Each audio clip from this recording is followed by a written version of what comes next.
Bon appetit! Julia Child was a trailblazer for the modern woman, redefining domesticity in the modern age and removing the rhetorical expiration date on a woman's ability to invent herself. While many Americans may know Julia Child as the woman who brought French cuisine to the Americas, before Julia Child was Julia Child, she was merely an American woman living in a French country on her long path to self-discovery. According to an article written by Octavia Butler of BiographySpeech2 and edited by A&E Television Networks in May of 2021, Julia was born on August 15, 1912. She was born into a wealthy family and grew up just a few streets over from Millionaire's Row in Pasadena, California. According to a lecture written by Bob Splitz in September 2012, author of Deary, The Remarkable Life of Julia Child and close friend of Julia Child, he spoke about her dad's success as a businessman, as he was an early investor in California real estate. He also mentions how her orbit was one of gated communities, butlers, cooks, and high society polo matches. Bob Splitz joked that with her large stature coming in at 6'2", that she matched with an even larger personality and thrived in her childhood.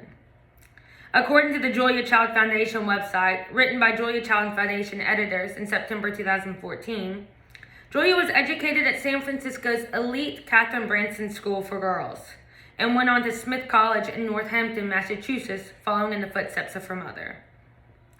The website mentions how Julia would often joke that she was enrolled there at birth but didn't graduate until 1934. She studied history, creative writing, theater. She played basketball. But to quote her from My Life in France, an autobiography by Julia Child, published by Alfred A. Knopf in 2006, she was a pure romantic, operating with just half of her burners on, and she spent most of her time there just growing up. According to a lecture from June 2017, written by Sharon Hudgens, professor and journalist, entitled Bon Appetit, The Life and Times of Julia Child, Sharon mentions of the many moves that Julia made in an attempt to self-discovery. She moved back home after college and not finding a husband in 1934. She moved again to New York to pursue dreams to become a writer in 1935. In 1937, she moved back home. Sharon Hudgens mentions how Julia's long-term relationship had ended and how Julia did not like the man who her father had picked out. So she ran off again and moved to Washington, D.C. in 1940, where she worked as a secretary for the OSS, the Office of Strategic Services, now known as the CIA. At this point, she was 30 years old, and her country is in the middle of a world war, so Hudgens jokes she did what any 30-year-old woman would do and moved to Asia, where she took her first assignment handling top-secret classified information in 1944 at 32 years old. The same lecture by Bob Splitz, author of Deary, The Remarkable Life of Julia Child, he mentions that it was at this time that Julia met her husband, Paul Child, who is an artist and a photographer. Bob mentions how Julia's father did not like Paul Child, as he was an intellectual, an artist, but worst of all, a liberal Democrat. Bob Splitz also mentions that it was Paul Child who taught her how to be independent and taught Julia how to seek out the richness from life, from books, from art, but most of all, from food. At this point, they moved back to the Americas, and in 1946, they got married. Bob Splitz mentions how in 1948, Paul got stationed in Paris and took Julia with him. It was at this point that Julia fell in love with the culture and fell in love with the food. She enrolled in Cordon Bleu in 1949 at 37 years old. Bob Splitz jokes that it was supposed to be a 2-year program, but for Julia, it was a 3-year program as she kept failing her final exam. She finally graduated in 1952 at 40 years old.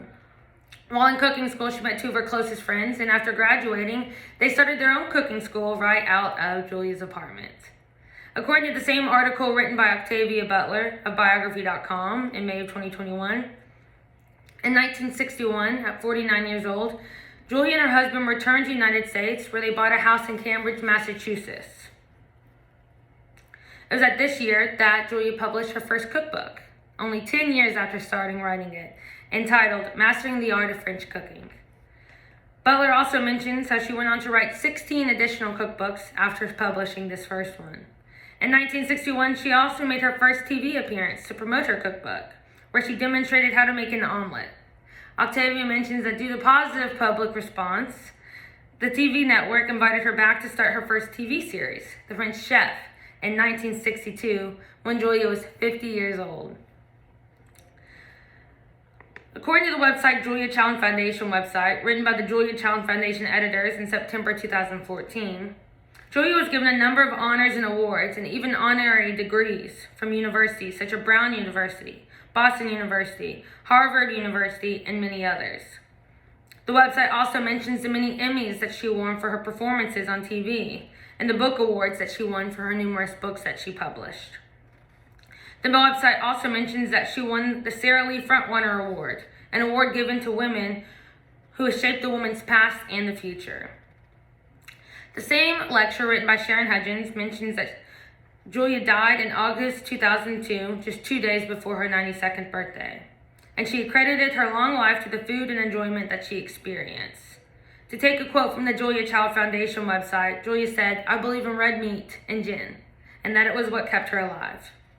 Sharon Hudgens' lecture mentions that Julia had many pressures to settle down and get married. However, had Julia settled down and got married at that young age, perhaps she would have never become the Julia Child that America has come to know and love. Julia redefined the way that Americans perceive food. She introduced a joy for cooking, something that was previously known as a domestic duty, and she encouraged people to find their passion and to be good at it.